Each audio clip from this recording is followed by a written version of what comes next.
शान्ताकारं भुजगशयनं पद्मनाभं सुरेशं विश्वाधारं गगनसदृशं मेघवर्णं शुभांगं लक्ष्मीकान्तं कमलनयनं योगिविरध्यानगम्यं वन्दे विष्णुं भवभयहरं सर्वलोकैकनाथं यं ब्रह्मा रुद्रमरुतः स्तुनवन्ति वेदैः साङ्गपदक्रमो मनुष्यैः गायन्ति यवसा ध्यानावस्थिततद्गतेन मनसा पश्यन्त्यमनुयोगिनो यस्यान्तं न विदुरासुराः ये ब्रह्म सूत्र अध्याय 1 का एक अध्याय के पहले पाद का 7वां सूत्र है। आत्म शब्द का प्रयोग, आत्म शब्द का प्रयोग मन इंद्रिय शरीर के लिए भी आता है व्यवहारिक जगत। अतः उक्त श्रुति में आत्मा को गौण रूप से प्रकृति का वाचक मानकर उसे जगत का कारण मान लिया जाए तो इसमें क्या आपत्ति? इस पर कह रहे हैं नहीं आपत्ति। उस जगत कारण परमात्मा में स्थित होने वाले की, जो जगत कारण परमात्मा में स्थित है, उसकी परमात्मा में जो स्थित है जगत के कारण परमात्मा में, उसकी तो मुक्ति हो जाती है, वो मुक्त हो जाता है। इसलिए वहाँ प्रकृति को जगत कारण नहीं माना जाता, इसलिए ये आपत्ति है। उक्त श्रुति में आया हुआ आत्मा शब्द प्रकृति का वाचक नहीं हो सकता। 8वां सूत्र दूसरा कारण भी बता रहे हैं। हेयत्वा वचनाच्च, हेयत्वा वचनाच्च माने त्यागने योग्य नहीं बताए जाने के कारण उस प्रसंग में आत्मा शब्द प्रकृति का वाचक नहीं है। यदि आत्मा शब्द वहाँ गौण वृत्ति से प्रकृति का वाचक होता तो आगे चलकर उसे त्यागने के लिए कहा जाता। मुख्य नहीं है, गौण है। तो जैसे जैसे अनुभव आगे बढ़ता है वैसे वैसे उसको त्यागने के लिए कहा जाता, भाई ये भी छोड़ो, ये भी छोड़ो, ये भी छोड़ो। और मुख्य आत्मा में निष्ठा करने का उपदेश दिया जाता कि वो मुख्य आत्मा है, इससे उसे छोड़ो। जो मुख्य आत्मा है, जो चेतन है, उसमें निष्ठा रखो। लेकिन ऐसा कोई वचन उपलब्ध नहीं होता जिसको जगत का कारण बताया गया है, उसी में निष्ठा करने का उपदेश किया गया है। अतः परब्रह्म परमात्मा ही आत्म शब्द का वाच्य है और वही इस जगत का निमित्त एवं उपादान कारण भी। दोनों कारण जगत का परमात्मा ही। संबंध क्या है? आत्मा की ही भांति इस प्रसंग में सत शब्द भी प्रकृति का वाचक नहीं है। इस प्रसंग में सत शब्द आया प्रकृति, लेकिन आत्मा की ही भांति इस प्रसंग में सत शब्द भी प्रकृति का वाचक नहीं है। यह सिद्ध करने के लिए दूसरा हेतु प्रस्तुत कर रहे हैं। 9वां स्वाप्ययात, स्वाप्ययात अपने में विलीन होना। स्वाप्ययात माने अपने में विलीन होना। इसलिए सत शब्द भी जड़ प्रकृति का वाचक नहीं हो सकता। छांदोग्य उपनिषद में कहा गया है कि यत्रैतत् पुरुषः स्वपिति नाम सता, यत्रैतत् पुरुषः स्वपिति नाम सता सोम्य तदा संपन्नो भवति, सदा संपन्नो भवति, स्वमपीतो भवति। तस्मादेन गं स्वपित्याचक्षते, तस्मादेन गं स्वपित्याचक्षते। अर्थात हे सौम्य, जिस अवस्था में ये पुरुष माने जो जीवात्मा है ये सोता है, उस समय यह सत अपने कारण से संपन्न हो जाता है। जो उसका कारण आत्मा है उससे संपन्न हो जाता है। स्व माने अपने में, अपीत माने अपने में विलीन होता है, इसीलिए इसे कहते हैं स्वपित। इस प्रसंग में जिस सत को समस्त जगत का कारण बताया गया है उसी में जीवात्मा का विलीन होना भी कहा गया है। जो सत जीवात्मा का कारण है जिससे समस्त जगत का जो कारण है, जिससे जीवात्मा उत्पन्न होता है, उसी में विलीन भी होना कहा गया है। और सत को उसका स्वरूप बताया गया है, जीवात्मा का स्वरूप सत। अतः ये सत नाम से हुआ जगत का कारण जड़ तत्व नहीं हो सकता। इसका संबंध यही बात फिर से उसी बात को करें 10वें सूत्र में, गति सामान्यात, सभी उपनिषद वाक्यों का प्रवाह समान रूप से चेतन को ही जगत का कारण बताने में है, इसलिए जड़ प्रकृति को जगत का कारण नहीं माना जा सकता। तस्माद्वा एतस्मादात्मनः, तस्माद्वा एतस्मादात्मनः आकाशः सम्भूतः। तैत्रीय उपनिषद के दूसरे अध्याय का पहला मंत्र है, निश्चय ही सर्वत्र प्रसिद्ध इस परमात्मा से आकाश तत्व उत्पन्न हुआ। आत्मत एवेदम सर्वम, छांदोग्य उपनिषद के 7वें अध्याय के 26वें पाद का पहला मंत्र है, परमात्मा से ही ये सब कुछ उत्पन्न हुआ। आत्मना एष प्राणो जायते, परमात्मा से प्राण उत्पन्न होता है, इस परमेश्वर से प्राण उत्पन्न होता है, तथा मन, अंतःकरण, समस्त इंद्रियां, आकाश, वायु, तेज, जल, संपूर्ण प्राणियों को धारण करने वाली पृथ्वी, ये सब उत्पन्न होते हैं। इस प्रकार सभी उपनिषद वाक्यों में समान रूप से चेतन परमात्मा को ही जगत का कारण बताया गया है, इसलिए जड़ प्रकृति को जगत का कारण नहीं माना जा सकता। अब पुनः श्रुति प्रमाण से ही इस बात को फिर से दृढ़ करते हुए ये प्रकरण समाप्त होता है। श्रुतत्वाच्च, श्रुतियों द्वारा जगह जगह यही बात कही गई है, इसलिए परब्रह्म परमेश्वर ही जगत का कारण सिद्ध होता है। वो परमात्मा सबका परम कारण तथा समस्त कारणों के अधिष्ठाताओं का भी अधिपति है। कोई भी ना तो इसका जनक है और ना ही कोई इसका स्वामी है। सा विश्वकृत श्वेतासुतर उपनिषद के 6ठे अध्याय का 16वां मंत्र, वो परमात्मा समस्त विश्व का सृष्टा है।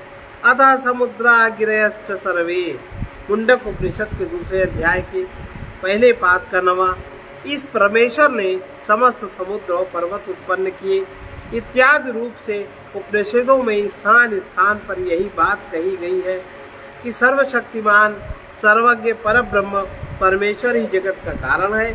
अतः श्रुति प्रमाण से यही सिद्ध होता है कि सर्वाधार परमात्मा ही संपूर्ण जगत का अभिन्न और निमित्तोपादान कारण है, जड़ प्रकृति कारण नहीं। इसका संबंध बता रहे हैं।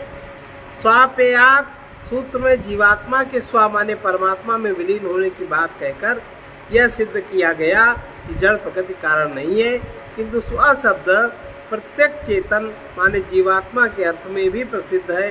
अतः यह सिद्ध करने के लिए कि प्रत्येक चेतन भी जगत का कारण नहीं है, आगे का प्रकरण आरंभ करते हैं।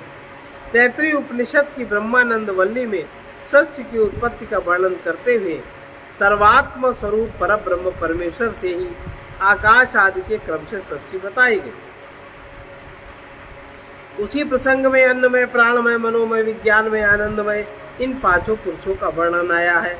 वहाँ क्रमशः अन्नमय का प्राणमय को, प्राणमय का मनोमय को, मनोमय का विज्ञानमय को, विज्ञानमय का आनंदमय को अंतरात्मा बताया गया है।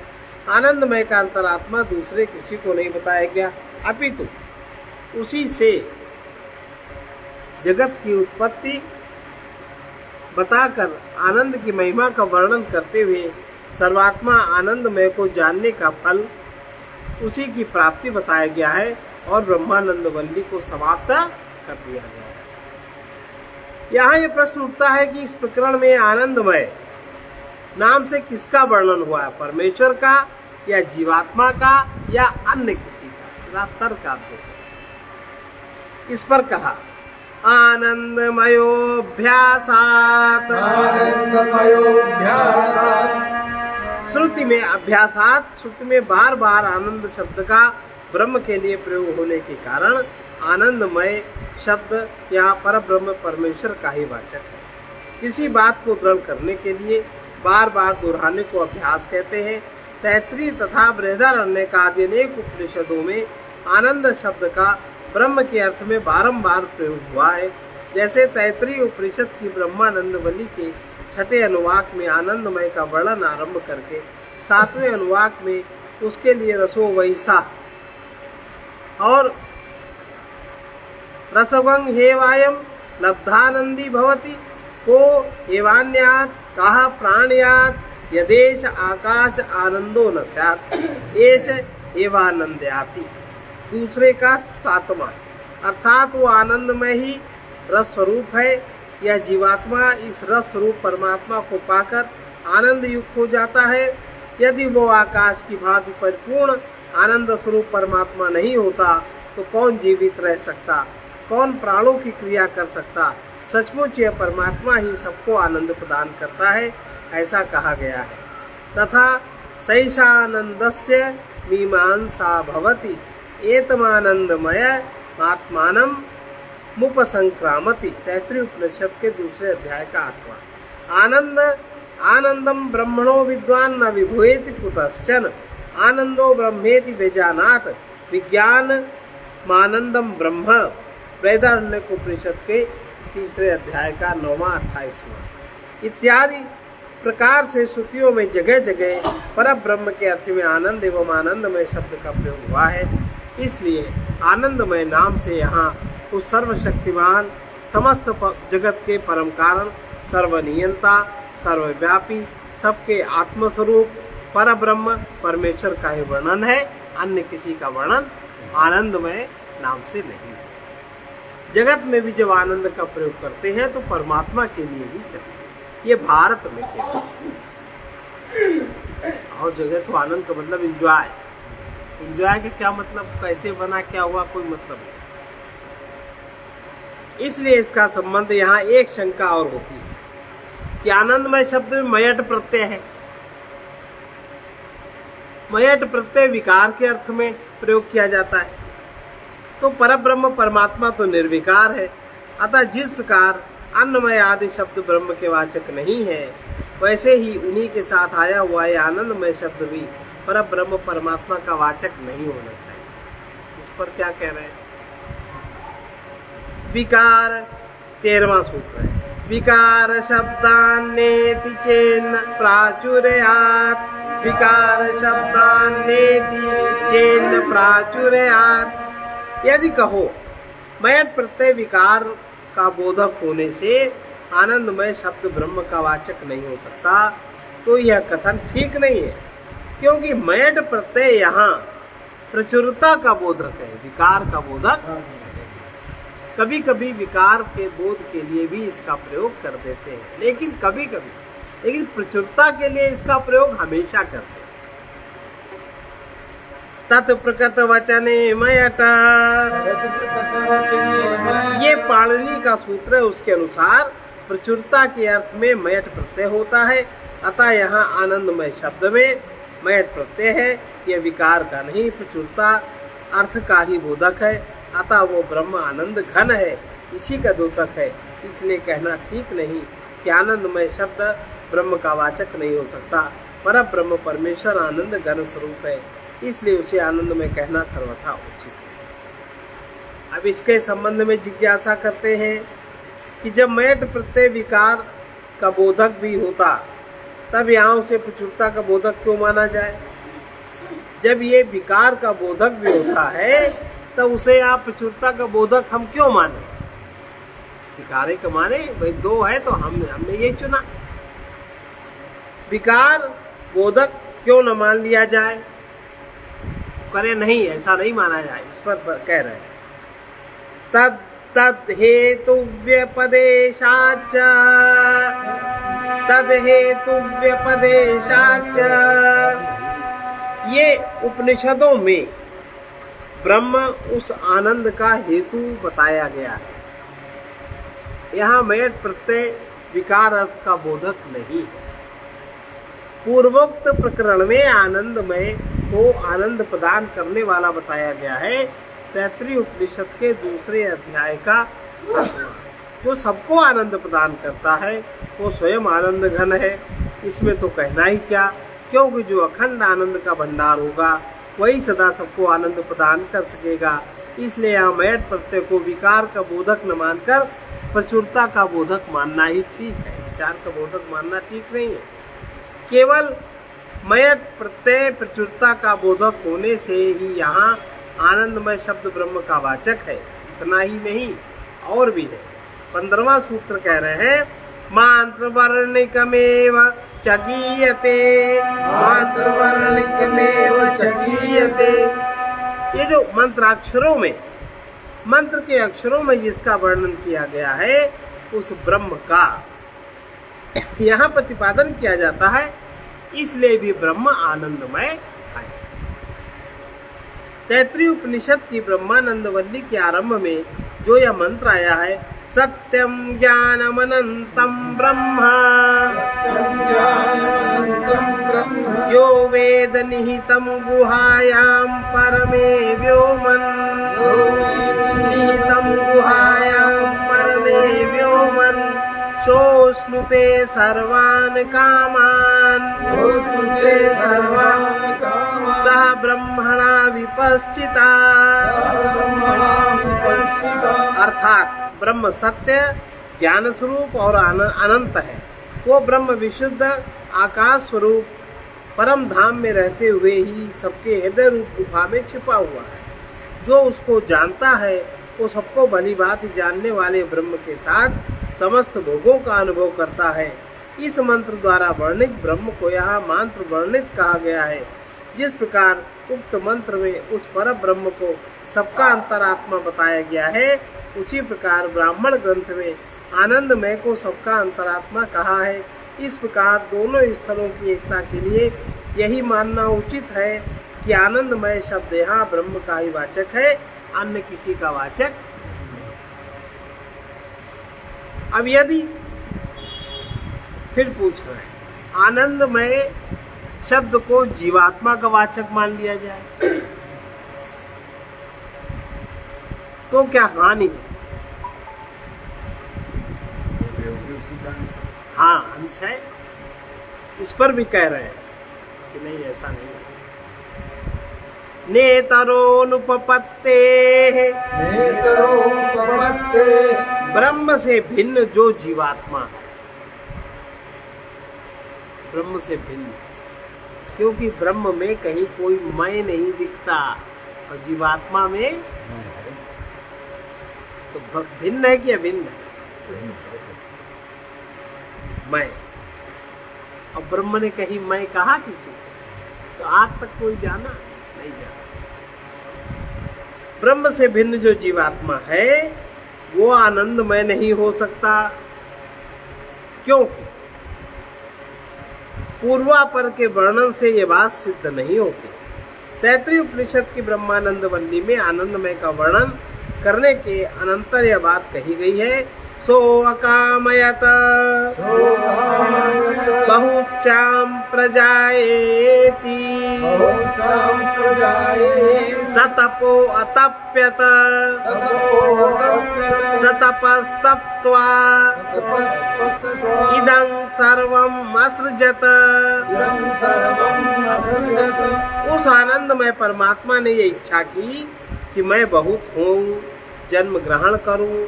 फिर उसने तप किया, यानी संकल्प किया, तप करके समस्त जगत की रचना की। तैत्रीय उपनिषद का कथन जीवात्मा के लिए उपयुक्त नहीं है, क्योंकि जीवात्मा तो अल्पज्ञ है, परिमित शक्ति वाला है। जगत की रचना आदि कार्य करने में उसकी सामर्थ्य नहीं है। अतः आनंदमय शब्द जीवात्मा का वाचक नहीं हो सकता।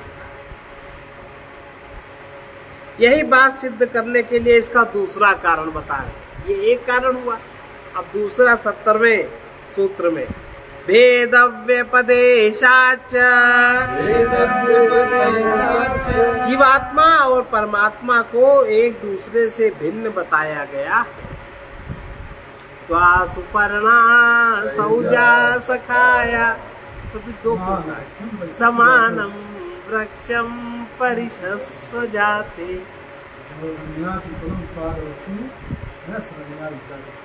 इसलिए आनंदमय शब्द जीवात्मा का वाचक नहीं हो सकता। उक्त वल्ली में आगे चलकर 7वें अनुवाद में कहा है कि ये जो ऊपर के वर्णन में सुकृत नाम से कहा गया है वही रस स्वरूप है। यह जीवात्मा इस रस स्वरूप परमात्मा को पाकर आनंद युक्त होता है। इस प्रकार यहाँ परमात्मा को आनंद दाता और जीवात्मा को उसे पाकर आनंद युक्त, आनंद प्राप्त करता होने वाला बताया गया है। इससे दोनों का भेद सिद्ध है, इसलिए भी आनंदमय शब्द जीवात्मा का वाचक नहीं हो सकता। अब इसका संबंध बता रहे क्यों नहीं हो सकता।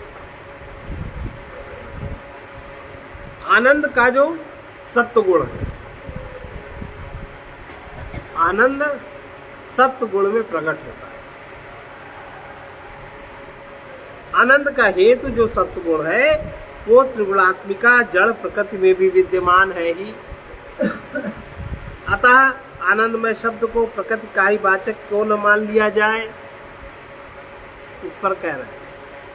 18वां, कामाचनानुमानापेक्षा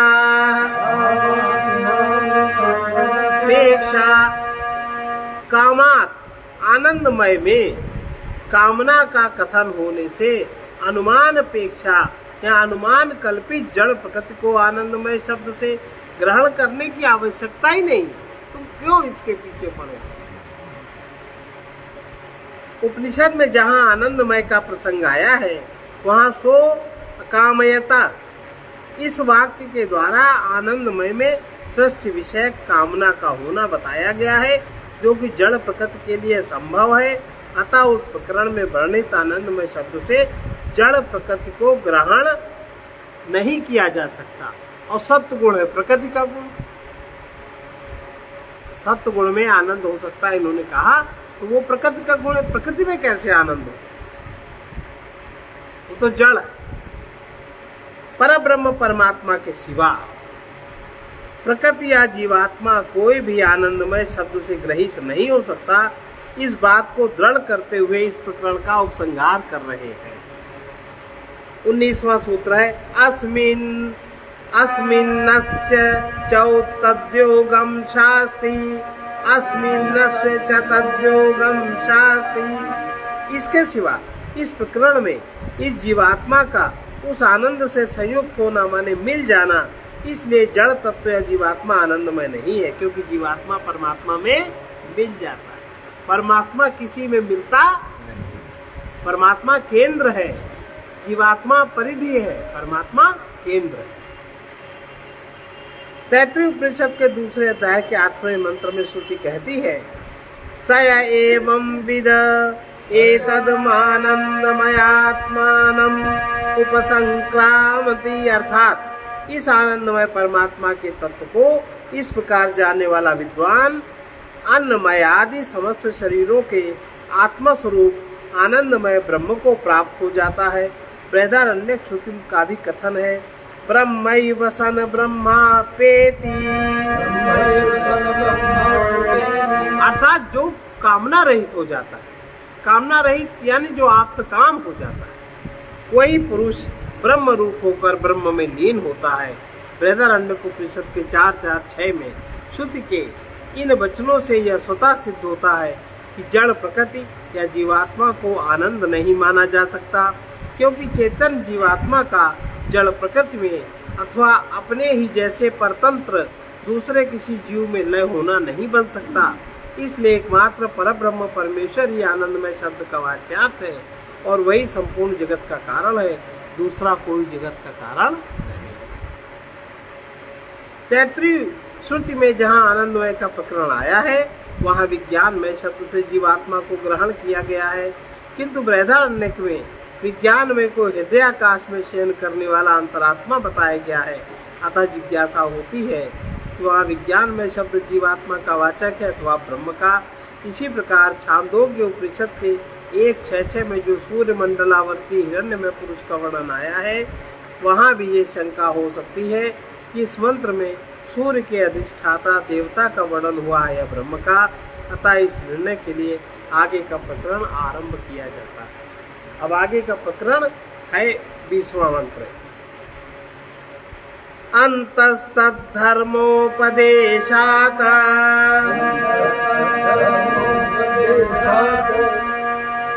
हृदय के भीतर शयन करने वाला विज्ञानमय तथा सूर्य मंडल के भीतर स्थित हिरण्यमय पुरुष ब्रह्म है।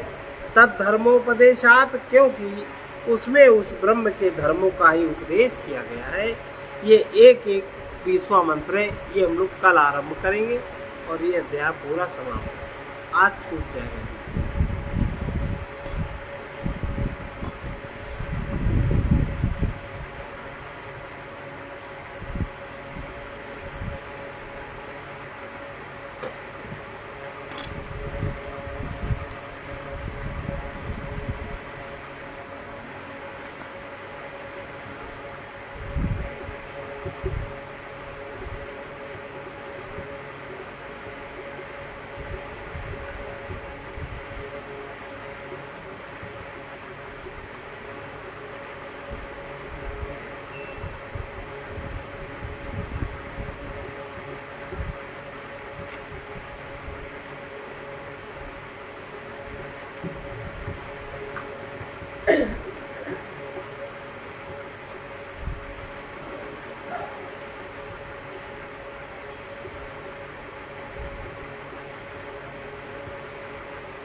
देखो ये क्या लिख रहा है, आनंदमयम आनंदमयम परमात्मन परमानंदमयम आनंदमयम आनंदमयम परमात्मन परमानंदमयम।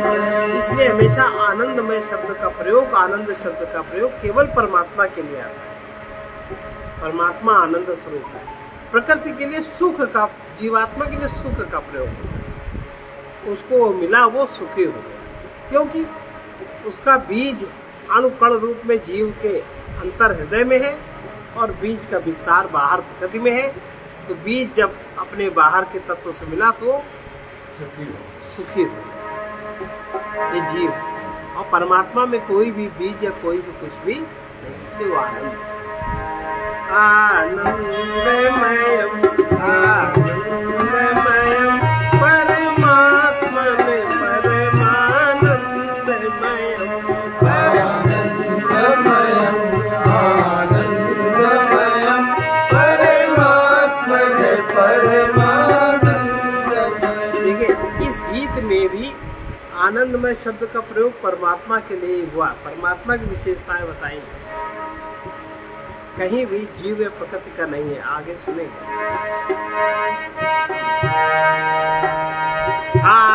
आनंदमयम आनंदमयम परमात्मन परमानंदमयम आनंदमयम आनंदमयम परमात्मन परमानंदमयम। मेरे प्रभु परमाधार तुम्ही, मेरे प्रभु परमाधार तुम्ही, परमात्मन परमानंद स्वयं, परमात्मन परमानंद स्वयं। ओ करुणामय करतार तुम्ही, ओ करुणामय करतार तुम्ही, सुख के भंडार तुम्ही, अक्षय सुख के भंडार तुम्ही, अजनीत शुद्ध ओंकार तुम्ही, अजनीत शुद्ध ओंकार तुम्ही, परम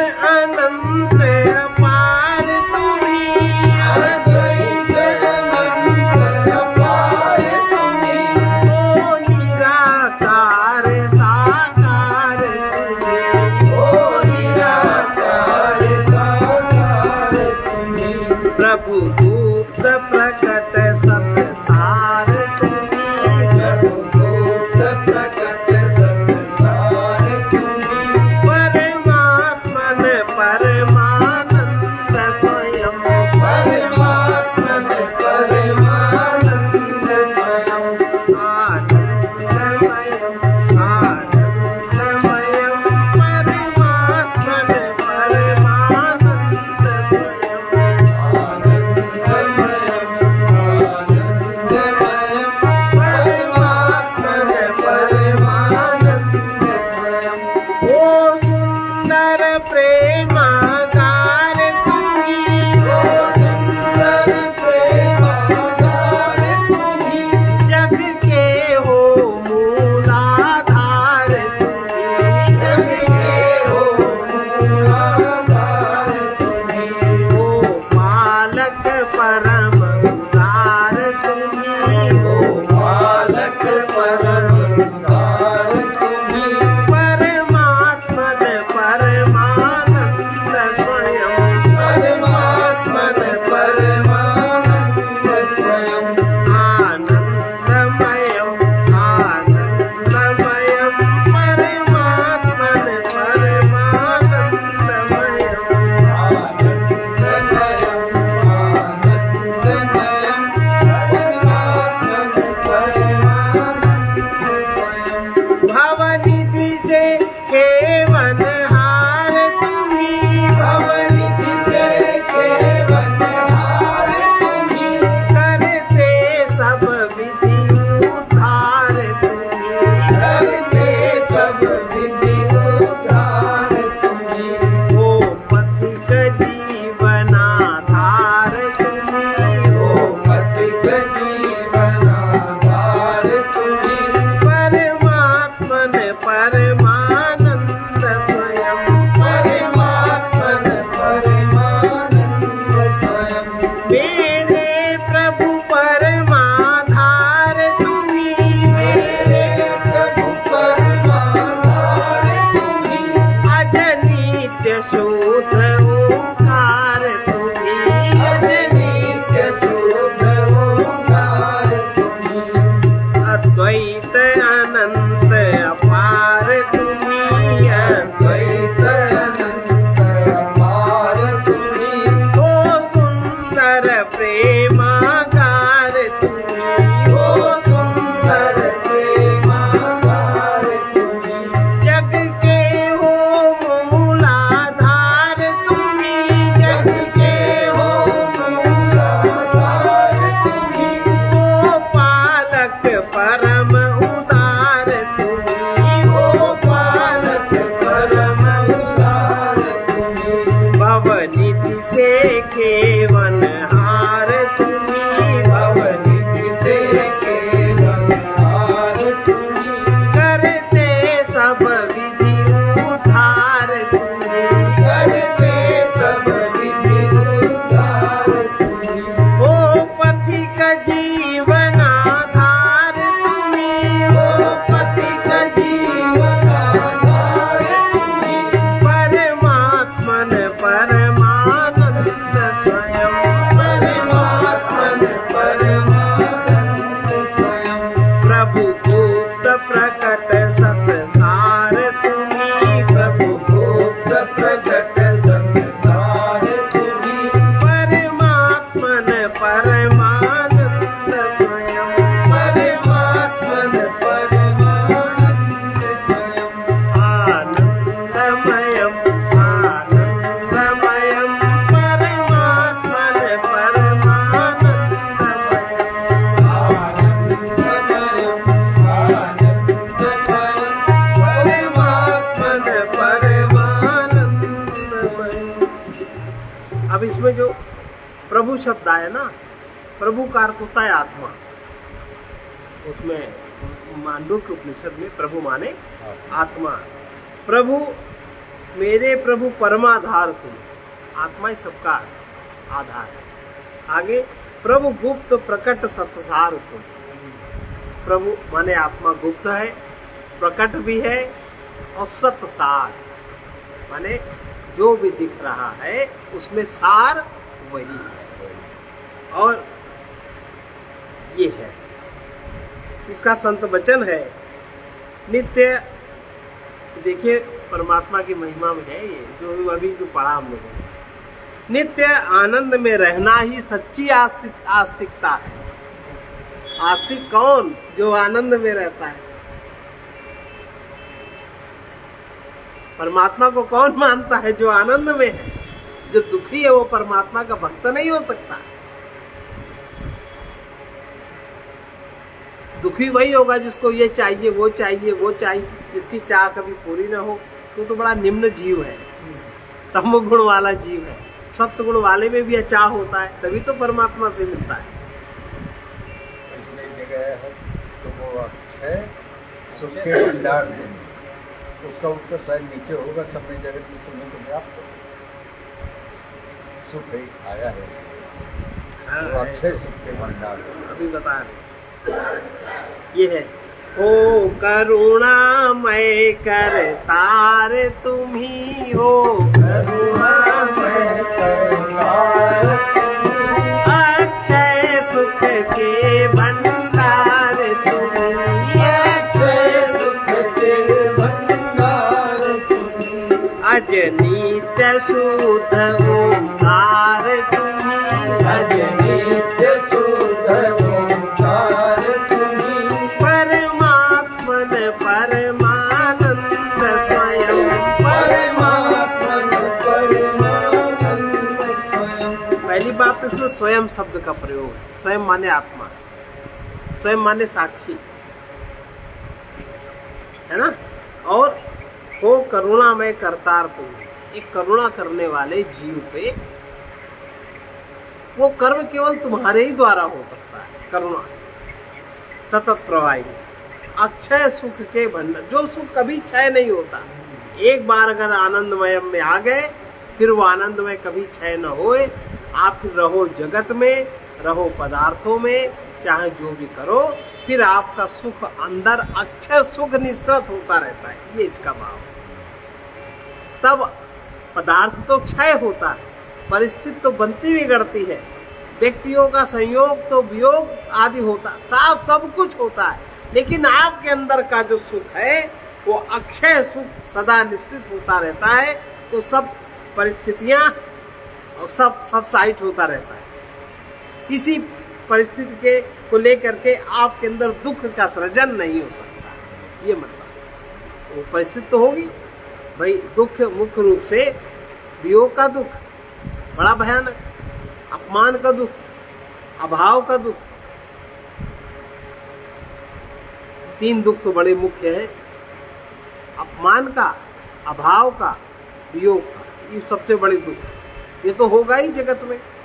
भाई पदार्थ की गति ऐसी है, व्यक्ति की गति ऐसी है, किसी का संयोग हुआ है तो उसका वियोग ना हो कैसे हो सकता है।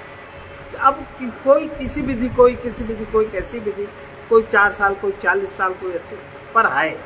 तो ये जो है अभाव का दुख, वियोग का दुख, अपमान का दुख, हानि का दुख, 4 प्रकार यही दुख है। इससे अधिक कोई दुख नहीं।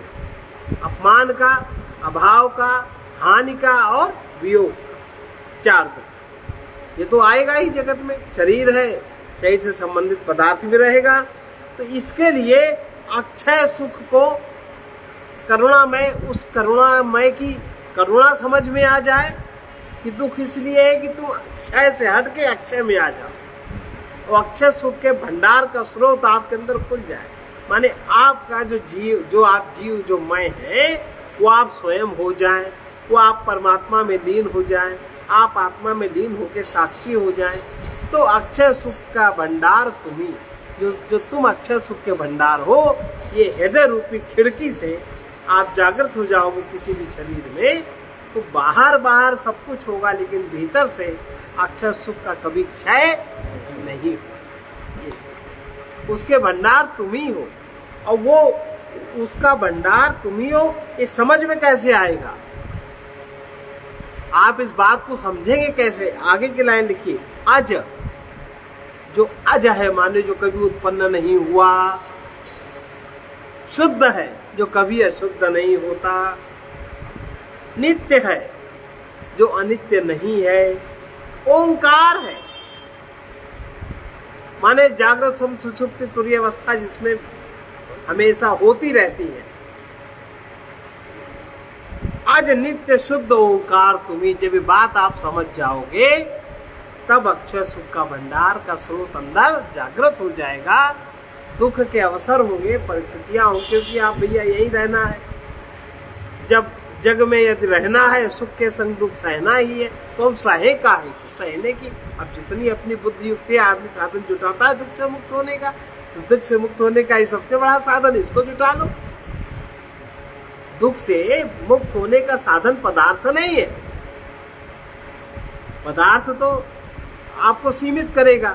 धन नहीं है तो पदार्थ नहीं होगा, और पुण्य नहीं है तो धन नहीं होगा, सेवा नहीं है तो धन नहीं होगा, उसका सदुपयोग नहीं होगा, बुद्धि नहीं होगा। उसमें तो बहुत सारे क्रिटिकल चांसेस हैं, लेकिन इसमें कोई चांस नहीं। उससे सबसे ही आसान है, अगर कर पाओ। हो करुणामय करतार तुम्ही, अक्षय सुख के भंडार तुम्ही, अज नित्य शुद्ध ओंकार तुम्ही, परमात्मन परमानंद स्वयं, वो आप ही स्वयं हो। ये इसका भाव है। तो नित्य आनंद में रहना ही सच्ची आस्तिकता है। आस्तिक वही है जो नित्य आनंदित रहता है। यहाँ परमात्मा को मानने और ना मानने की शर्त नहीं है। आप अगर आनंदित है तो आप स्वयं में हैं, और आप स्वयं में हैं तो आपके अंदर वो स्रोत, वो खिड़की खुल गई, आंख जो बंद थी वो खुल गई, आपको दृश्य अनुभव होने लगा। दृश्य अनुभव होने लगा, आप आनंदित हो गए। फिर चाहे एक मृत्यु नहीं 100 मृत्यु हो, लाख मृत्यु हो, लाख अपमान हो, जो कुछ भी हो तो होगा ही, पर आपके ऊपर वो अपना प्रभाव नहीं डालता। परमाधार सत्ता का जिसे ज्ञान है, आज नित्य शुद्ध ओंकार तुम्ही, इसका जिसे ज्ञान है वही आनंद में रह सकता है। और जिसको परमाधार सत्ता का ज्ञान नहीं है वो आनंद में नहीं रह सकता। जो व्यक्ति परमात्मा का आश्रय लेकर परिवर्तनशील जगत के पदार्थों से विरक्त रहता है, मतलब विरक्ति कोई बाहर से कोई थोड़ी ना होती, वो तो मन से, वही आनंद में निरंतर आनंद में रहता है। उसी से आनंद निश्चित होता है। उसके संपर्क में आने वाले भी आनंदित होते रहते हैं। चाहे तो साथ में खोल ले, तोर मन चाहे नजर मुंह से जोड़ ले, है ना।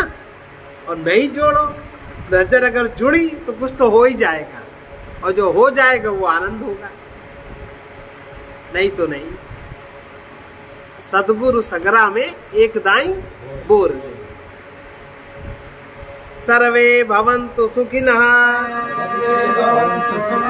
सर्वे सन्तु निरामयाः, सर्वे भद्राणि पश्यन्तु, मा कश्चित् दुःखभाग् भवेत्। कृष्णाय वासुदेवाय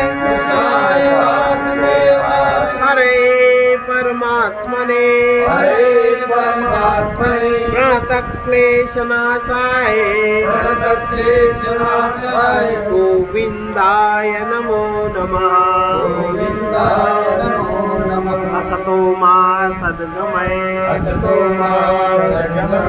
तमसो मा ज्योतिर्गमय, मृत्योर्मामृतं गमय। ॐ पूर्णमदः पूर्णमिदं पूर्णात् पूर्णमुदच्यते, पूर्णस्य पूर्णमादाय पूर्णमेवावशिष्यते। ॐ शान्ति शान्ति शान्तिः।